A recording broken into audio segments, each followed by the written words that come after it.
You might notice right away that this is a different background than normal. I'm actually recording inside my house this time instead of in the car because I'm not recording on a weekend, hence why I'm a little later than expected, but hopefully I'm giving a little bit of a pass. Anyway, so this is Irreversible Damage, Chapter 11, subtitled The Way Back. This is the final chapter of the book, and it's going to be the final video for this whole series. And uh, in the end of this video, I'm gonna like kind of very briefly summarize the afterward. Anyway, let's just jump right into what this chapter is, what it's about. It's kind of a little bit on the miscellaneous side, but it's mostly featuring advice for like parents. It's also why these young women desire to be transgender. So the first thing that she does, she introduces Buck Angel, who is a female to male transsexual man. From what I've heard, like from interviews and from like other people talking about him, well, some people, not many people talk about him very, positively, but he comes across as having kind of reasonable opinions, and we'll get into that. The things about Buck Angel is that he's got a little bit of controversy. I know I think there's other controversy surrounding him. I don't really know what it is, but the one that I do know the most is that he's a transmedicalist, or as the two cutes very nicely call them, true scum. And you can tell it's a very biased word. The two cutes, the true scum. The two cutes called themselves very obviously two cutes because they want to be cute and super happy and nice and bubbly. And then the true scum, oh, that's scummy. It's just like, you could have went with something a little bit more neutral instead of showing off your biases on a neon sign. But whatever. Anyway, so a transmedicalist is someone who believes that you need gender dysphoria to be trans, and you ought to take, physical changes as in medical intervention in order to like encompass what trans really is, sort of thing. For me, like I have been a trans medicalist myself. I am the scum of the earth, I guess, with this opinion. And but like I used to be more so, but the more that I think about it now, with my differing opinions, ever since I started this channel, like my opinions on these sorts of things have changed a little bit. Like I'm not necessarily a trans medicalist now, but I still believe that transmedicalism is a good thing because at least it's the only sort of viewpoint within in the trans community that tries to, uphold gatekeeping. Gatekeeping is very important. I guess I'll touch on that a little bit more later on, but getting back to Buck Angel, his opinion is very unpopular, and he acknowledges his biology instead of outright denying it. Like he wouldn't say, "Oh, but I've always been a man.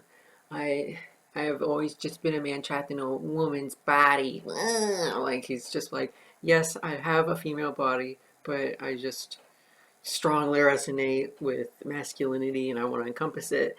I mean, it doesn't really make sense to me the more that I think about it, but at least he's like, I don't want to encourage other people transitioning. I'm like, okay, yeah, whatever, that's fine. I'll go with that. He prefers the term transsexual over transgender, which I tried looking this up. Transgender seems to be just an umbrella term that encompasses people who may or may not be transsexual, and they might not even think themselves as the opposite sex. They just kind of either dress as it, like a cross-dresser, or drag, or non-binary.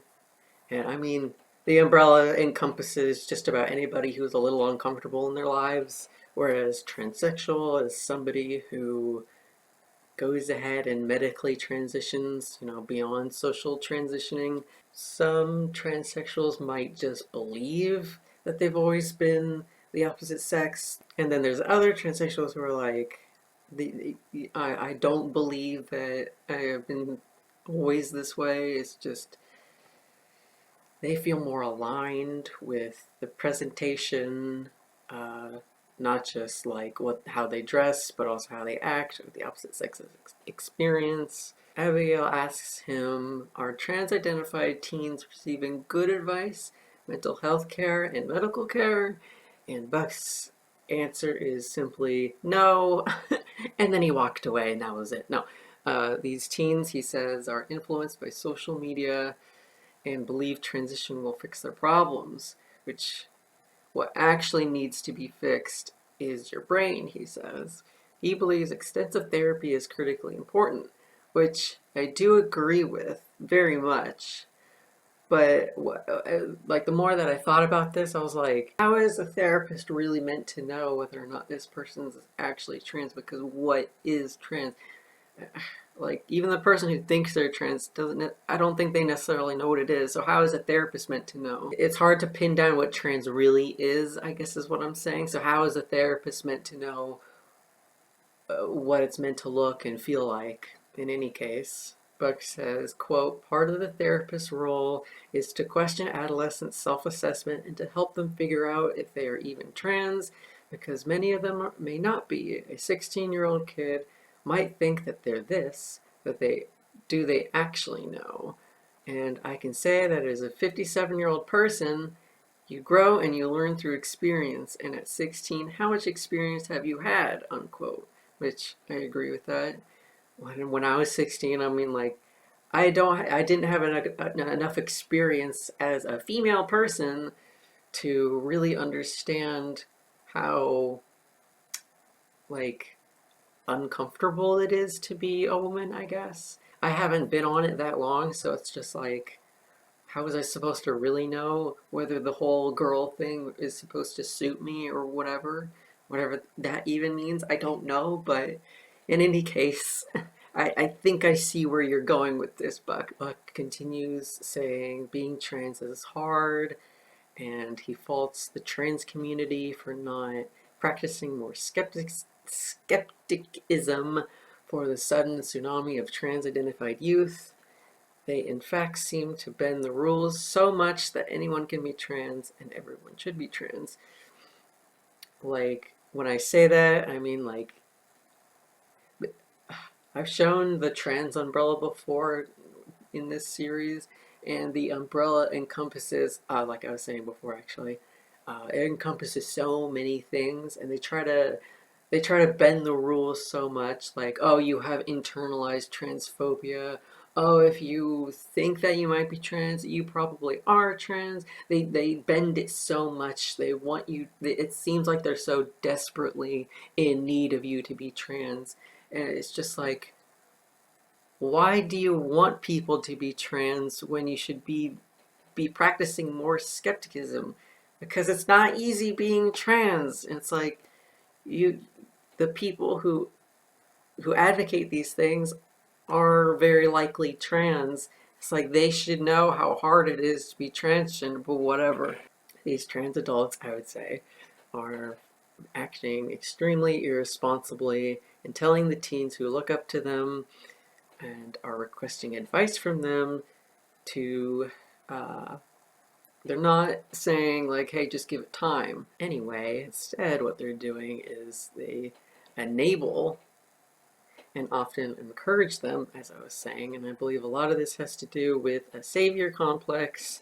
I don't know if that's an official thing, but my definition at least is someone who projects themselves onto, in this case, they're projecting themselves onto these kids who have gender dysphoria, and they think, oh, I struggled when I was your age, and I want you to be, you know, mentally happy. So my cat decided to join me. Surprise cat. Yeah, so anyway, um, I kind of forgot what I was saying. The savior complex. So what I'm gonna do is I'm going to give you testosterone. I'm gonna give you the tools to lie, to your therapists and lie to your doctors and to your parents too, and everybody around. Just literally just be a pathological liar. I will help you with that. Very, very healthy coping mechanisms with life. Yes, that's what they do. It's the savior complex of I'm going to save you. But the thing is, you can't have this complex to these kids with gender dysphoria, because what if they grow out of it next year? Or what if they grow out of it in 2 years? What if they grow out of it in 10 years? You don't know. What if they grow out of it and, and detransition? Like, you've probably very likely damaged their entire life. You can't just think that, oh, well, they're having gender dysphoria and I want them to be happy, aka my younger self. So I'm going to give them all these things that they probably don't need. And yes, that's basically what the savior complex is with these people. Buck also points out, and I like it when he points this out, quote, now we're just pushing girls who want to wear boys' clothes into being trans. You can't just say because someone dresses like a boy that you're a boy, unquote. Which reminds me that, not naming any names because I'd like to think I'm not that petty, but some trans influencers, or as I've recently liked to call them, missionaries, because that's basically what they are, love and revel in converting lesbians, especially butch lesbians, into being trans men. And from the things that I've seen, they get so giddy about it. Like a kid in a candy store, they get so giddy about it. And it's kind of gross to me because it's just like they probably don't need you. They were probably having an okay time before you showed up and said, introduced the trans ideology to them. I mean, you take advantage of these people's sadness, and that's horrible. This gatekeeping stuff is so important because it's less about the therapist and doctor preventing you from potentially being who you really are and more about saving you from yourself. Because, as stated before, being trans is hard. And, quote, can you imagine if you're 16 and you cut your boobs off and you have hormones, and then 10 years from now you decide that wasn't the way I was supposed to go, unquote. This old abandoned process of gatekeeping, I guess, has helped prepare him mentally for the life he now leads. I don't know if you can hear him purring, but he is on cloud nine right now. Abigail expresses a lot of concern for these teens' sexuality. I kind of don't like how it feels like I'm jumping from one thing to the next, but that's kind of what Abigail does. So she I guess she brought it up previously in other chapters about the asexuality. Yeah, I think it was like chapter 2 or 3 or whatever. What she's basically saying about the sexuality thing is that when you're having sexual relations with somebody, it shows that you are confident in your body and showing it off to somebody else, as well as letting that person into your, your temple, if you will. I don't know if that's cliche, but it might be a little cheesy to some. Abigail supplies that adolescent girls would rather, quote, sit at home dreaming of obtaining and injecting hormones, railing against TERFs online, than indulging fantasies of kissing or touching another teenager, unquote. And I thought about this and try to think, I try to like apply it to my own life. And since I was never really part of the community, I was indulging in more like the fantasies that she's talking about. Meanwhile, I was also kind of criticizing, not TERFs. I wasn't aware that that was a term at the time. I think it's more a relatively newer term, or maybe I just never came across it somehow. I did indulge a little bit in like the social justice stuff to the point where I was very annoying to many of my classmates and friends. Abigail surmises that perhaps the asexuality of trans identification is due in part by preservation from violent porn, or the the hyper glamorized internet images, quote, to which they believe they'll never measure up, unquote. Abigail moves on to a section titled Men Have It Better, Don't They? And this section is talking all about it's internalized misogyny. She doesn't outright say it. These girls, myself included at the time, assumed that men just have life so much easier than girls do.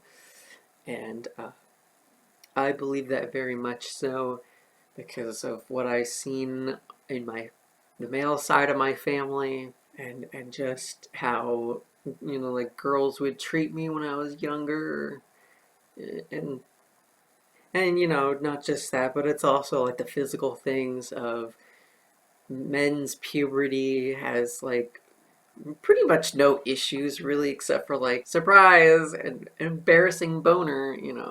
That's pretty much what they get as far as I'm concerned, at least. They get no periods, obviously. There's nothing comparable to period cramps, mood swings, pregnancy scares. Like, obviously, men cannot. Sorry, this boy's trying to fall off my lap. Anyway, so Abigail silently refers to what I believe might be second wave feminism. I'm not completely sure what's what, but she says, quote, it insists that women disproportionately occupy jobs such as teachers, literature professors, psychologists, gynecologists, unquote, which are seen as, quote, less worthy than those men tend to dominate, such as CEOs, software engineers, math professors, psychiatrists, orthopedic surgeons, unquote.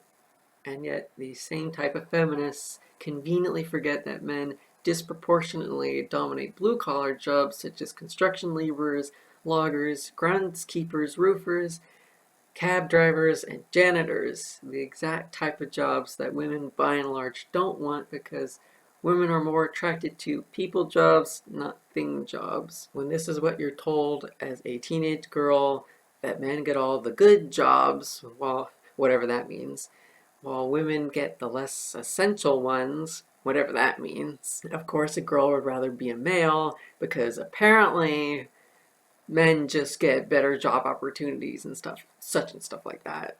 So I think these sorts of feminists, like, I think they had good intentions bringing this stuff up.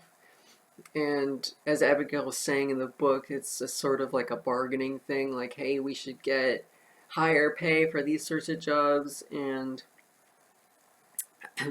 stuff like that. But, the road to hell is paved with good intentions. So while you might be trying to empower women, you accidentally belittle and make them feel further unworthy of anything. And it incidentally made quite a few women think, oh, well, I shouldn't be pursuing a teacher job, a job in education, or what is it called? A gynecologist. I shouldn't go after such jobs. Goodbye, boy. I shouldn't go after such jobs because, they're feminine. They're not going to get me enough pay, blah, blah, blah, blah, blah. And so they're going to put their eyes on male dominant jobs where males are very, very competitive. And so when a woman comes up and she's just naturally a little bit less, on average, less competitive, she comes into this workplace and then she has to like kind of mold herself into being way more masculine than she would otherwise want to be. And so like we're accidentally making women go more into their male principle rather than the female principle, and like enjoying femininity and stuff. It's now we're focusing so much on what men have, and it's like we shouldn't be doing this. And I'm not just saying that, Abigail is very much saying it as well. These second wavers, I believe second wave, urge women to set aside their actual interests and take white collar male dominant jobs that they might not actually want because men want those jobs, and women's interests are actually inferior implied, and further, and unworthy of pursuit. Never mind that when a man, this is my opinion, never mind when a man wants to go into a female dominant career like a gynecologist, the women react similarly to men reacting to women in a male dominant career. with suspicion on whether or not this person can actually handle the job. Based on Abigail's words, the male dominant jobs that she listed, like a sacrificial ritual, is what I've gathered. Basically, you're saying goodbye to trust from friends, almost family as well, but anybody who seems to want to be your friend, or even a new lover, like they might just be trying to befriend and swoop you off your feet, and flirt so that they can take advantage of your popularity and your social status and, money and success. And goodbye to a clean and tidy home because you'll never have the time to clean and organize. And I know that sounds really mundane. It is mundane, but having a really messy home or having somebody like clean it for you, it just like the messy home is, my mind is very unorganized. I can't really control my thoughts. I feel depressed, sort of thing. I feel like I have no control in my life. Whereas if somebody was cleaning your house for you, I feel like there'd be like an unlived in sort of feeling of like, this isn't really my house. I'll say goodbye to marriage because you won't have time to cultivate a happy wife if you already had a wife, and the divorce rates are much higher with these sorts of people. When you have a huge hoard of money, when you're all rich and stuff, you also say goodbye to privacy because everybody's watching you, everybody's judging you.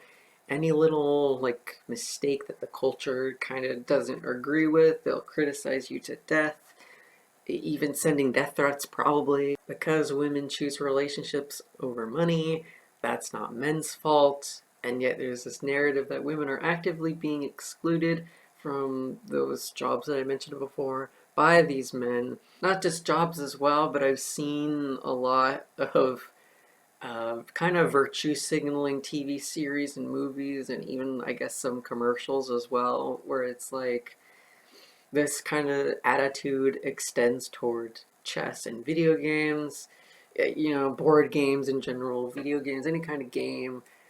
There's always this narrative of like, oh, men just don't want women in. It's just like, it's not because they don't want women in. Some of them might, of course. There's always going to be an asshole somewhere. But in general, it's like, because women haven't really played chess when it was like invented and stuff, like it's just a little weird when a woman comes along and she's like, I want to play chess, guys. Like, of course they're gonna be like, oh, okay, that's a little weird. Abigail mentions stay-at-home moms, and like these second waivers have created this argument where it basically career over family. You should be pursuing career and a lot of money and autonomy, and being a stay-at-home mom or a housewife even is completely unacceptable. You're not being a real woman or something, and what you're trying to pursue is completely against what femininity or feminism is, blah blah blah blah. And you should be pursuing a career because if you can have money that you make, especially if it's more than your husband makes, you're doing a good job. You're doing a great job for women, basically. When I was around the ages of maybe like 19 or 20 to 23, maybe a little bit to 24, this struck a ton of fear in me, and I never really wanted anybody else to know about it, but I had always wanted to be a housewife, and I felt like I couldn't tell anybody that this is what I wanted to be because I just had it ingrained in my head that that was something that I shouldn't do. And I was being very evil, so I would make up these lies like, oh yeah, I'm in college. Oh yeah, I'm still in school and stuff, because I wanted to create this impression that, oh yeah, I'm being an independent woman. I'm being the feminist that I should be. The thing about, feminism as a whole is that we created rights for other women to be able to choose what she wants to do with her life. because before she was forced to be a housewife and a stay-at-home mom, and now they get to be a career-oriented woman or a family-oriented woman. You could be either. So moving on, this is the advice part of it. I'm going to jump right into it. What should we do for our girls? Number one is seek out a support group, one which doesn't participate in indoctrination of the gender ideology. Number two, do not affirm your adolescent's gender identity. Quote, there's a way to support your child and to honor this kind of identity exploration without necessarily taking the identity literally, unquote. Sasha supplies. Do not use their preferred name or pronoun because kids, quote, need parents for a reality check, unquote, says Denise from Fourth Wave Now. Number three, don't get your kid a smartphone. The explosion in self-harm rates happened coincidentally after the advent of the iPhone, and researchers would urge that this is no coincidence, it's a causation. It might seem difficult to separate a teen from their phone, and if you're one of those parents who complain about teens being on their phone all the time, then I hate to impart judgment, but if you're one of those people, you're kind of the problem. Take it away. Just do it. Like, take it away, greatly reduce computer time, or heavily monitor their computer usage. Put perhaps the home computer in the living room so everyone who wants to use the computer can go in a very public area of the house. Number four, don't relinquish your authority as a parent. Don't be afraid to push back. Your adolescent can handle it, even if they say, "Oh, I hate you." Many parents today want their kid or kids to have a better life than what they did when they were younger, so a lot of the time they coddle these children and celebrate everything they do. Like if the kid's like, "Hey guys, I'm actually gay," then they're like, "Oh my god, let's decorate the house. Let's wear badges and wear t-shirts with rainbows on them and stuff just to say how supportive we are." Like you don't need to go that far. In fact, you don't need to do anything. You can just say, "Good job." Whatever, let's move on, because that's not very important. And these parents, as I was saying, they get surprised when the kid is very unhappy despite all the encouragement, all the celebration. The kid is still sad and very unhappy and still rebellious and whatnot. Kids actually want you to set limits and practice discipline because then they know better where they stand. They want individuation, and coddling does not equate to that. Number five, don't support gender ideology in your child's education. Quote, bulimia is so contagious that support groups and in-treatment facilities designed to help patients are also primary spreading agents, unquote. Basically, school assemblies that warn against eating disorders, and it's not in the book, but I supplied it myself. School shootings as well may accidentally inspire those kids to want to participate in those things, because unfortunately, when you warn against something, you accidentally put the idea in their head, and if they're already kind of messed up in a way, whatever that might be, like whatever mental illness they have, and they might have a lot of trouble at home, they might go, "Oh, well, I know that this exists, so I'm going to do it now." Number six, reintroduce privacy into the home, and I think this is like one of the most important points in my opinion. When everyone and their grandma knows that you're trans or homosexual, it's hard to take any of that back in case you were never actually that certain to begin with about this stuff. Then you announced it anyway because you wanted to, as a kid, you wanted to show some kind of indication that, oh, you're an adult now. And so you were very proud of us saying, "Hey, family, I'm gay." Privacy will also ward off pedophiles, this is my opinion, and other predators from peeking into your child's life that is so very public, like on Instagram or YouTube or Facebook or something. And not just the parents, but also the kid themselves making their life very public. Then, the predators might come out of the woodwork and start snatching these kids up. So these kids should also be learning or practicing privacy in the home as well. It's not just the parents. Number 7, consider big steps to separate your daughter from harm. Chara's mother sent her to live on a horse farm for a year with no internet, as we mentioned before. Bree quit her job to travel with her daughter to move across the country away from the influential environment and school and whatnot. Another family pulled up stakes and moved from a progressive city to an immigrant community that shared their values. If your daughter is already in college, bring her home somehow and go on some kind of trip.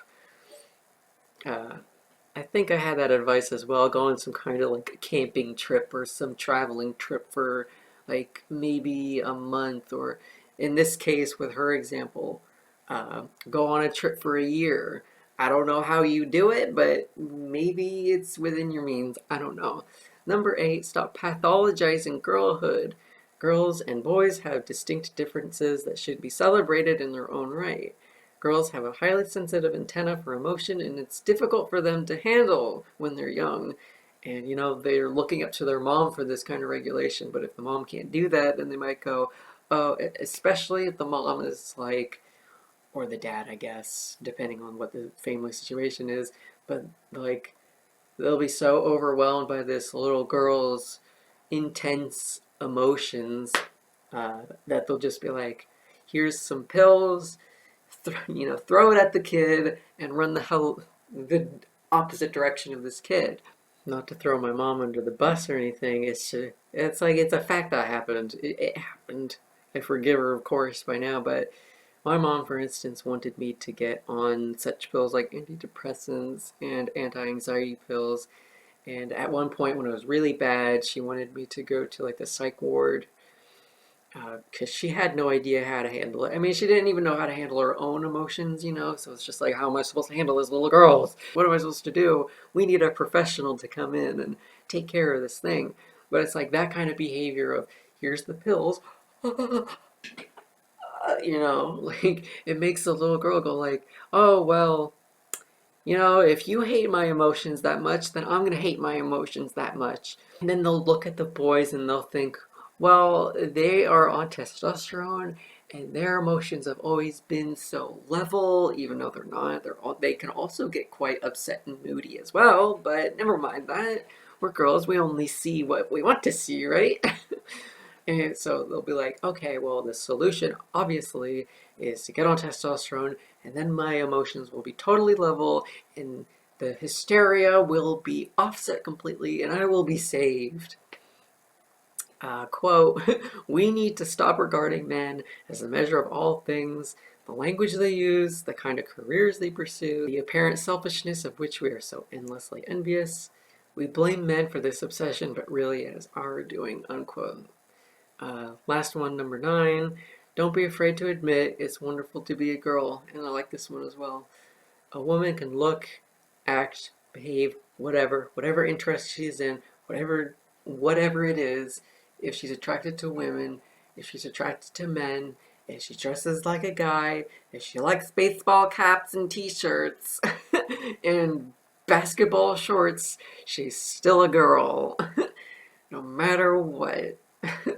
If she has her whole body stamped with XX chromosomes, if she has a womb, if she has a cervix, if she has a vagina, all that good stuff, she's a woman. It doesn't matter what the culture is saying that this is what women are, she's still a woman. Abigail ends this with reasoning on like why this matters, why it matters to talk about these things, and pretty much why she kind of wrote the book a little bit.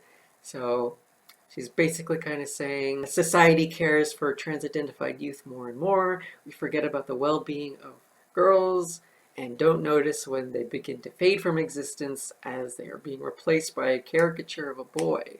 A boy, whatever that means. Of course, it is good to support those in need and the marginalized and whatnot, but we can't forget other vulnerable groups in the process of this. And vulnerable groups can also look like the majority as well. You don't have to always be a marginalized group in order to have some kind of struggle. You can be the majority and still struggle with something. as a lot of feminism can attest to. That's why Abigail wrote this book to begin with, because young women and lesbians are disappearing and no one seems to want to care about them in favor of being a trans ally, because if you say anything remotely against trans people or critical of what they're doing, then they'll blow up on you and start firing their cannons and, you know, being troublesome. This social contagion, Sasha Ayad points out, has nothing to do with gender at all. It's all propaganda. It's the fanatics, the activists that, quote, exploit an honest struggle that besets the tiny few to bully and harass any who might point out the sudden craze captivating our despairing young, unquote. These youth are protecting an idea, not their gender identity. It's not about whether or not mom or dad has said the right words. It's about controlling the behavior to fit this sort of like divine idea. You know, the ideology matters more than the actual gender identity itself. It's about how loyal you are to this identity, to this idea, so you can keep your friends who it's questionable whether or not they're really your friends. This loyalty to this ideology is fueled by self-hatred because you can't accept the fact that you're a butch lesbian, or maybe you have autoandrophilia, or your parents are divorced and don't have enough time for you, or there's just some sort of family tension, whatever that is. You have no friends in school, or you've been taught to hate women and other girls because they've been nothing but mean to you, or your dad, or I guess your mom maybe, is misogynistic or homophobic, and your mom doesn't try to counter these ideas, or she exacerbates them. Whatever it is, it's made you hate yourself, because if you are a better individual, whatever that means, you would have friends, you'd have that social life that you see on Instagram and whatnot. You'd have that boyfriend or girlfriend already. You'd have that TV family. You'd be normal, and that's the only way to live in your subconscious eyes. You want to love yourself, but you can't find it within. You can only find it from others' apparent approval of you. This all boils down to how your parents treat you.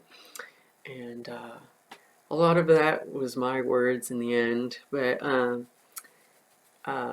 so, yeah, a lot of it does have to do with self-hatred. And so many people who've detransitioned admit that it was fueled by a ton of self-hatred, and that's why they wanted to be trans so badly, and that's why I wanted to be trans so badly, because being trans meant I could be away from the old me. As Abigail said before, it's like a new identity sort of thing. And so the afterward, she talks about the latest update for the girls mentioned throughout the book. Some have detransitioned, some have not, some have identified, I guess, as non-binary, but at least most of them have reconnected to their parents. Sally's reasoning was that she only has one mom and she'll only ever have one mom. Meredith's mother advises parents to stay in touch while they're in college, especially in the beginning, because as it was mentioned before, college is very stressful. It's a very stressful thing to do, and so many of these youth, probably myself included, are not prepared for college. You want this kid to be an individual and work on their own stuff and be independent, but they still need that connection to family. So anyway, that's it for this thing. This is the final chapter of my next video. I'm not entirely sure when I'm going to be doing that, but with Thanksgiving and all that, it could be way out of schedule, basically. So I hope you like this whole review. Leave your likes and your comments and your subscriptions, I guess. I don't know. Oh my god, what are you doing? Yeah, so goodbye. I'll see you when I see you. Like,